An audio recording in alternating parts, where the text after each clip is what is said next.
Aujourd'hui, je brise le rêve de centaines, voire de milliers de personnes sur Internet qui désirent faire des tables brutes avec des plateaux comme ça. Bon là, ceux-là, ils sont un peu fins, hein, mais j'en ai plus des gros, j'ai tout vendu. J'en ai un peu ici, des un peu plus gros pour faire des tables, etc.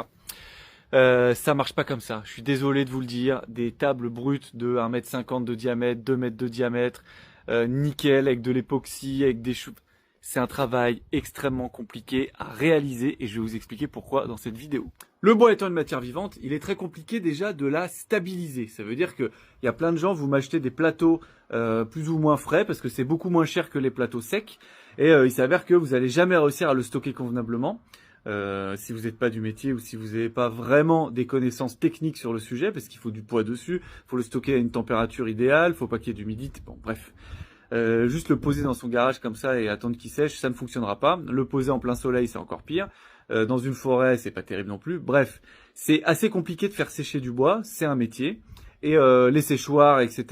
Pareil, pour l'ébénisterie et la menuiserie, c'est pas top. Là, je vais pas me faire beaucoup de copains dans les grosses scieries industrielles, mais c'est pas top parce que le bois, il va encore travailler une fois que l'ébéniste ou le menuisier va l'utiliser. Donc vous venez, vous m'achetez des plateaux pas chers parce que le frais c'est moins cher que le sec, et vous pensez que vous allez pouvoir faire une super table comme vous avez vu sur Internet, sur Pinterest, Instagram, etc. Avec de l'époxy, donc vous achetez des pots d'époxy qui coûtent une fortune, mais pour faire de l'époxy, c'est un métier, il faut savoir le faire et c'est assez compliqué.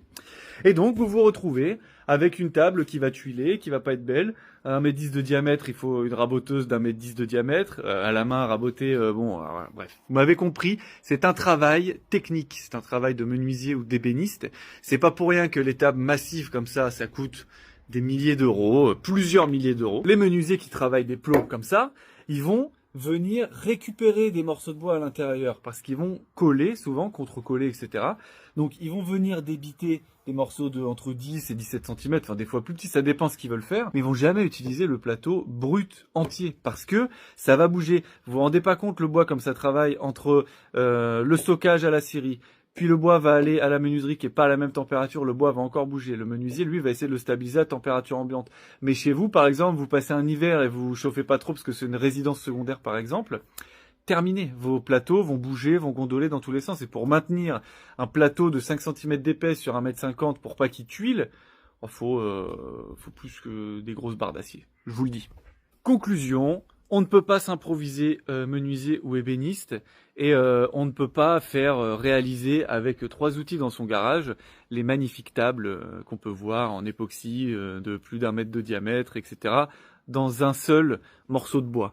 D'ailleurs, vous pouvez voir beaucoup de réalisations sur Internet, c'est même pas vraiment des